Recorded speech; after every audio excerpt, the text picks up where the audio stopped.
Those back pages here. Thanks for tuning in. Got a request from a member. I don't like to call people subscribers or listeners or anything like that. It's a club. We're all members of the club. We all like to collect. Anywho, I got a request from a member to show off my Hank Aaron collection. So I figured I'd do that tonight with my basic Hank Aaron cards. I was under the impression I had this set. I do not. And that's okay. Gives me something to look forward to. Anyway, don't want this video to go super long, so here we go. I'll start with the rookie and then work my way all the way through 76. Some cards I'll try to explain more in detail than others. Some are self-explanatory. First up is the first Hank Aaron rookie that I ever was able to acquire. It is a PSA 3. It, has its own issues. I would call it a very unattractive 3, a stereotypical 3. That line is a line on the card, a scratch. But at the time, I was very proud to own it. It's the first one I ever had. There's the back. Then in 2014, I was at the show, the National, with my friend of mine who will remain unnamed for his own sake. But he had said, I saw this beautiful Hank Aaron rookie.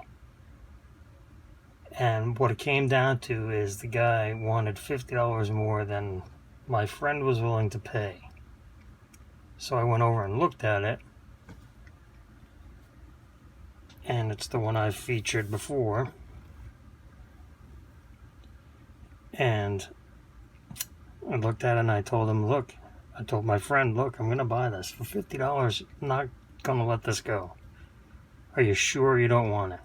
You absolutely sure you don't want it? He said, yeah, no, I just can't do it. Now it's going to be impossible to show on here. Oh, maybe you can kind of see it there.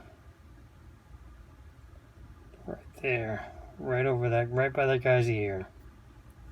There is a hairline crease that does not break through. So technically this is a 5 because it has a crease in it. Any card with a crease gets a maximum grade of a 5. That's the rules. And this is the perfect example of buying the card and not the assigned grade. So I'm very proud to own that. And it was probably less than a year later, 6 to 8 months later, I saw another Hank Aaron rookie that was listed on eBay as an auction. And as soon as I saw it, I knew I had to try to win it. And I put a modest bid in, and I was able to win. You see there's some paper loss there. This corner is bunted in. But his face is very clean, and it presents very well. There's no snow on his face or the hat.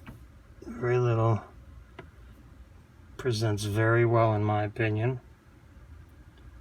This is very proud to own that. And this is, a few years ago, and I've always told people Hank Aaron cards are very underpriced.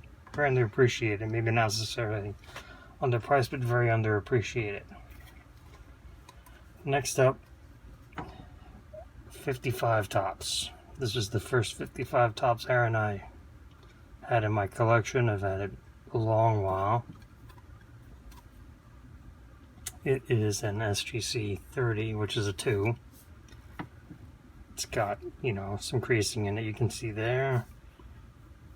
Some snow on his face, on the hat. It's not a very well-centered card. But it's a real second-year Hank Aaron, so that's why I wanted it. Eventually, I wound up getting this one. Now this is maybe the finest 2 in the world. It presents much better. It's got a little bit of a bump in the border there. I don't know if I'll be able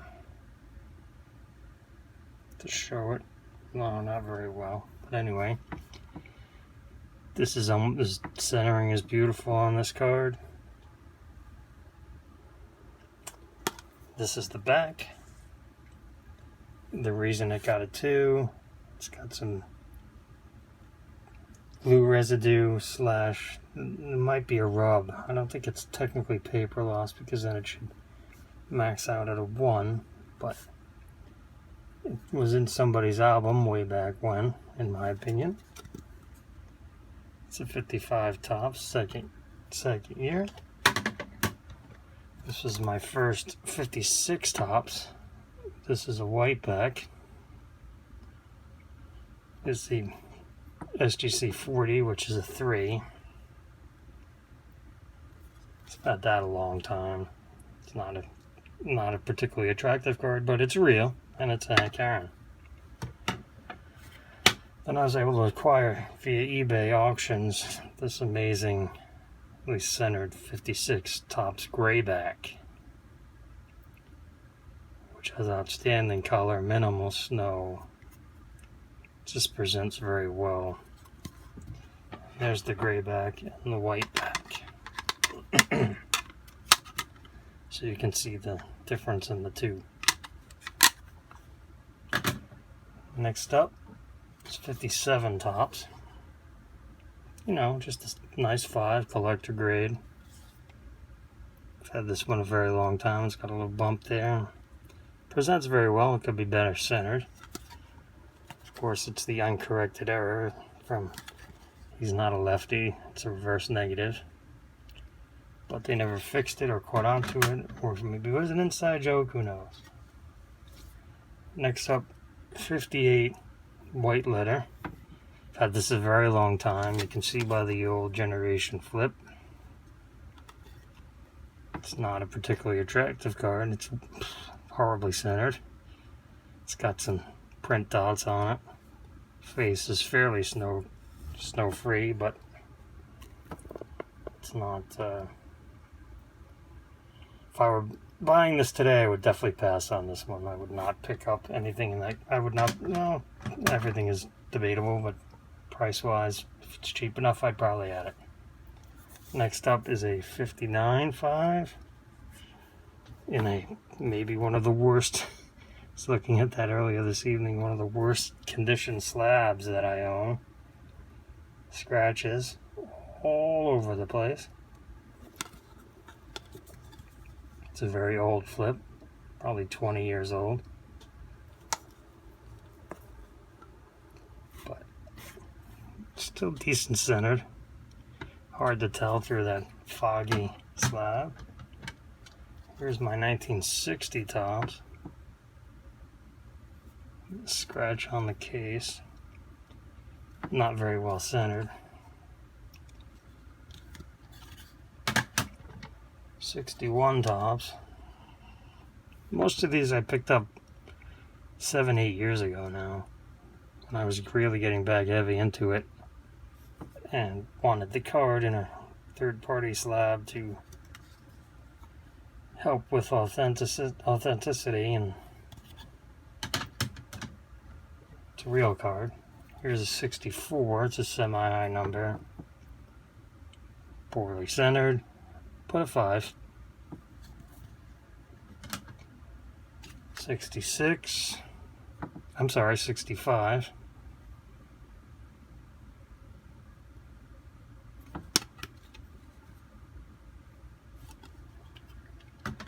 $66 is a high number, card number 500. That adds to the collectability of it. Could do another video on that topic at another date. You notice I missed I don't have the 62 or the 63. Here's a 67.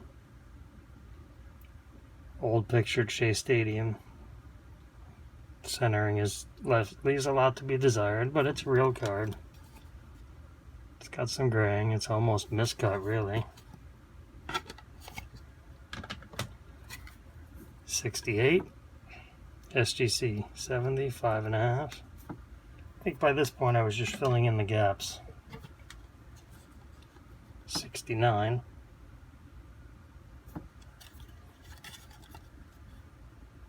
You guys know what these all look like.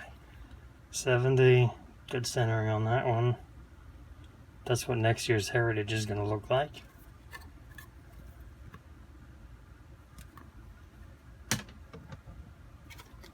'71, the flip says rookie on there. Someone who I bought this from scratched it out with a pen on the slab. Not a big fan of 71s in the SGC cases because of the black. It just washes out the card.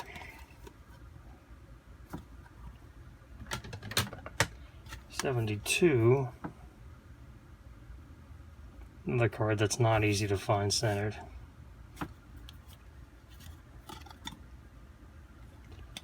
But yeah, again, these are not hard to find. '73.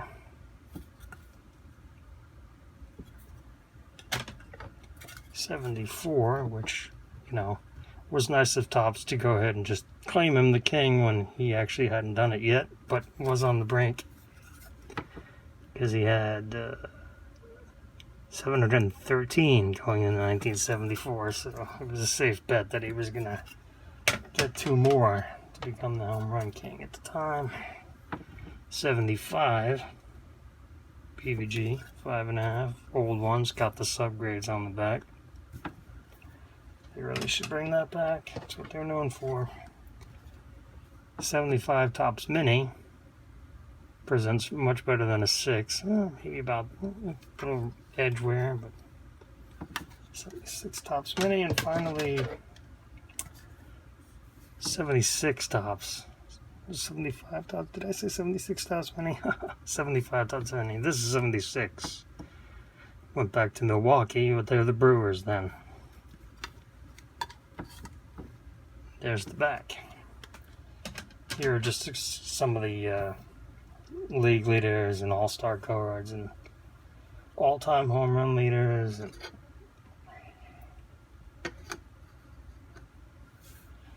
But this video's already gone on too long, so I've got a ton of the subset cards of him. Those are great value for the card to get that pricing on it, and great collectability. All right. Well, thank you for sticking in to the end. This rather long video for me, but I want to give a shout out and thanks to everyone who's recently subscribed and been commenting and getting some discussion going back and forth. And if you guys have anything else you'd like me to discuss or possibly show off, if I'm lucky enough to have it in my collection, go ahead and let me know in the comments below. All right, take care everybody and have a good night.